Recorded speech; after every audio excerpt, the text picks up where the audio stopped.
Анашым осы до конца қалам деді. Шахид болсам шахид болам, тірі қалсам тірі қалам деді. Мен оған иманым жетпейді дедім. Егер де тағдыр бір-бірімізді қайтып қосатын болса, иншалла осы дүниеде кездесеміз дедім. Егер де бұл дүниеде кездеспесек, жәннатта кездесеміз деп кетіп қалдым мен. Нұрила Шам жерінен оралған балалардың арасындағы ересегі. Жасы 15-те, биыл 10-шы сыныпқа көшті. Оны қарулы қақтығыс аймағына анасы Айгерім мен өгей әкесі ертіп әкеткен. Бізде бір адамдар келді, тез болыңдар шығып кетеміз деді. Бірақ сумканы алдық та, сразу жолға шығып кеттік. Бірінші Бишкек па білмеймін, бір черный мосттан өттік. Сағат 3-терде отельге тоқтадық. Кейін ары қарай уже самолетқа отырып Түркияға ұшып кеттік. Ол жерде Осман Туркидің әйелі күтіп алып бізді. Ол кім? Осман Турки ол сол Қазақстаннан келген жерге, Қазақстаннан ақша жіберетіндерге көмектесіп, жол ашып, ақшаларын жеткізіп береді. Айгерім Ақназарова 1982 жылы дүниеге келген. Шам жеріне кетіп, оралмады. Ішім күйіп кетті, осынша шақсандатқанда өсіресің, дәлеметке жеткізген кезде бір жақсы нәрсе емес та, бір нәрсе ағайындарға айтамаймыз, ұяласың, Сирияда жүр екен деп айтады. Соғысқа бай, ол соғысқа баратынан мемлекетіміз тыныш қой, не зарлады оған дейді, не зарлаған. Гүлзада апамыз қызы Айгерімнің теріс жолға түсуіне оның алғашқы жолдасын кінәлайды. 7 айлық жігіт сүйіктісін қараға тұмшалап, жақындарымен араласуына тыйым салған. Ұрып соғып, анау харам, ал мынау кәпір деп айналасын табалапты. Қысымға шыдамаған Айгерім ажырасып, қызы Нұрила мен Шымкенттен Алматыға қашады. Араға уақыт сап, Ханиф атты азаматпен көңіл жарастырып, өмірге тағы бір қыз әкеледі. Өкініштісі екінші жолдасы да деструктивті діни ағым мүшесі болып шықты. Ол келіншегімен 2 баланы Сирияға бағыт алған топқа қосып, өзі Бішкекте қалып қояды. Онда банк тонап, сотталып кетіпті. Ішімді күйдір жіберді. Қасым кеп қалды менің жаным. Өте ауыр, анасы жоқ баламен тұрып, өте ауыр. Айгерім 2 баласымен Орал жамағатына қосылады. Жалғызбасты келіншегі әбден азап көрсе керек. Өзінде үлкен қызы Нұриланы да шахид болуға дайындайды. Баласы анасының разылығы үшін террорлық акт жасауға келісіпті. Қорқыныш мүлде болмады.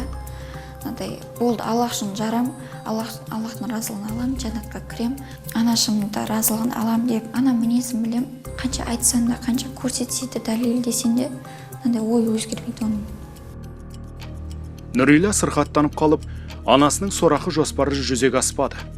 Бұл уақытта Нұрилаға Шерзат дегеннің көзі түсіп, 12 жасар жеткіншек Содырдың жары атанды. Айтуынша ол жақта жасөспірімдердің қалыңдық атануы қалыпты жағдай. Өйткені Содырлар уысына түскен қызды зорлап, ұлды қорлайды. Қазір қарап жатсам, 12 жасар қыздар қазір кукла ойнап жүр, немесе басқа істеп жүрді. Ойнап или оқып. Мен ол кезде ондай болмады. Менде қорқынышпен, біреудің көңіліне қарап, сондай мен өмір түсірдім. Жылағым келеді, бірақ уже жас жоқ. Жылай бергеннен пайда жоқ екенін түсінесің.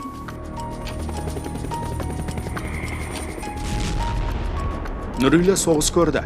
Аш болды. Анасы мен бауыры Адика үшін көп қорлыққа шыдады. Жолдасының озбырлығы шектен шыққанда, оған 2-ші, 3-ші әйел алып беріп, өзіне талақ талап еткен. Ата-ананың рұқсатынсыз ел аттап, басқа жерге барып, қандай да бір осындай бір жихад атауы сияқты, мысалы, қос тырнақ ішінде бір осындай соғыстарға қатысатын болса, ол адам күнәһар болады. Ол шариғатқа қайшы іс-әрекет жасаған болады. Орысша айтқанда идентификация дейді. Адамның мысалы беташар жасалды ма? Демек бұл қазақтардікі. Адам мынандай ма? Демек ол осындай ұлттан деп басқа бір ұлттардан, басқа бір елдерден ажыратып тұратындай бір символдар бар. Осылардың барлығын бұлар жоққа шығарады. Жоққа шығарып, біз бір ғана ұлтпыз, ол мұсылман деген ұлт. Одан басқа исламда ұлтқа бөлушілік жоқ деп айтады. Сөйтіп, мінекейіңіз осы дүниетанымда жүргендердің барлығы псевдосәләфилік дүниетанымдағы адамдар деп айта аламыз. Нұрила елге жусан гуманитарлық операциясымен жеткізілді. Ал анасы мен сіңлісі қарулы қақтығыс аймағынан шықпады. Өйткені өмірге өкпелі дейді қызы. Егер о баста Әйгерім Ақназарованың жолдасы теріс ағым мүшесі болмағанда, ол өмірге осынша күйінбес пе еді. Кім білсін. Біздің бұл үкіметіміз, мемлекетіміз кең. Мысалы, солар Сириядан әкеліп қанша миллион километр жерден бастарын жаңағы бәлегеттік бомбамен атып қирап кетуі мүмкін. Соншалықты мемлекетке рахмет, соншалықты соларға әкеліп қатарға қосып, оқуға, білім алдырып, мемлекет ешқандай қарсылығым жоқ. Құдайға мың қадір шүкір. Нұрила туған әкесінен бас тартты. Болашақта жауласқанды жарастыратын елші болуды армандайды.